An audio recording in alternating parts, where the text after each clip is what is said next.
जय महाराष्ट्र. देवळाली प्रवरा नगर परिषदेची निवडणूक आत्ताच पार पडली आणि देवळाली प्रवरा नगर परिषदेच्या निवडणुकीमध्ये शिवसेनेने पॅनल लावला होता. हे अतिशय चांगल्या पद्धतीने शिवसेनेचा पॅनल काम केलं आणि नागरिकांचीही त्यांना चांगली साथ होती, प्रतिसाद चांगला मिळत होता. परंतु शेवटी 1-2 दिवस आमची थोडी यंत्रणा काही कारणास्तव कोलॅप्स झाली. त्याच्यामुळं आमची यंत्रणा कोलॅप्स झाल्यामुळं आम्हाला निवडणुकीमध्ये जो काय पराभव झाला स्वीकारावा लागला. त्याची नैतिक जबाबदारी मी स्वतः घेतो. परंतु जे काय निवडणुकीच्या मतदानाच्या दिवशी जो काय प्रकार तिथं सुरू होता, तो प्रकार अतिशय लोकशाहीसाठी घातक प्रकार सुरू होता. ज्या काय निवडणुकीच्या ज्या यंत्रणा आहेत त्या ह्या सर्व एका पक्षाच्या विशिष्ट पक्षासाठी काम करत होत्या. काही पोलीस अधिकारी विशिष्ट पक्षासाठी काम करत होते. पोलीस कर्मचारी जे लिपणे होते तेही एका विशिष्ट पक्षासाठी काम करत होते. हा माझा आरोप आहे.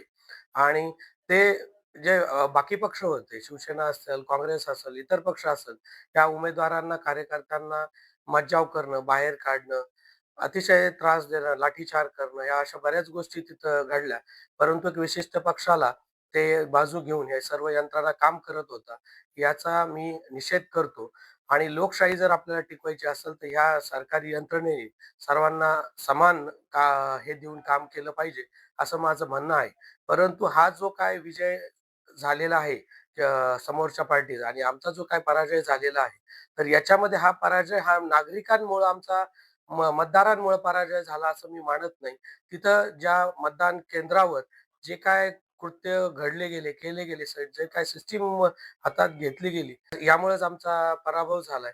तर हे काय जे काय बेकायदेशीर कृत्य केले, आम्ही त्याच्यासाठी कायदेशीर मार्गाने लढा करणार आहोत. देवळाली प्रवरात आधी जे काही भ्रष्टाचार झाले, याच्यासाठी आम्ही कायदेशीर लढा उभा करणार आहोत आणि देवळाली प्रवरा नागरिकांनी जे आमच्या सोबत राहिले, मोठ्या संख्येने आमच्या सोबत राहिले, त्या नागरिकांसाठी इथून पुढेही मी स्वतः शिवसेना या नागरिकांसाठी आमचं काम असंच सुरू राहणार आहे आणि नागरिकांना कुठली दबाव असेल, अडचणी असेल, कायदेशीर असेल, कुठलीही मदत हवी असेल, तर शिवसेना कार्यालयात तुम्ही येऊन भेटू शकता.